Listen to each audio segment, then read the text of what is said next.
ফ্যাসিবাদ গেছে ঠিকই, কিন্তু সবকিছু এখনো ঠিক হয়ে যায়নি।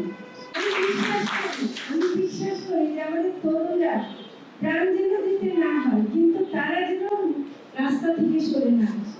আমি চাই না যে এমন পরিবেশ হোক যে আমাদের তরুণদের আবারও প্রাণ দিতে হবে, কিন্তু এইটাও বুঝি যে ফ্যাসিবাদ গেছে ঠিকই, কিন্তু সবকিছু এখনো ঠিক হয়ে যায়নি। কাজে আমাদের অনেক কাজ করতে হবে। এই জন্য আপনাদের স্বপ্ন বিলাসে এসে আমার ভীষণ মনটা ভালো লেগেছে। ছেলে মেয়েরা দেখে ওদের প্রত্যেকের চেহারার মধ্যে একটা ভবিষ্যৎ ফুটে উঠেছে। আমি আপনাদেরকে তোমাদেরকে বলবো অনেক অনেক অনেক শুভেচ্ছা জানাচ্ছি।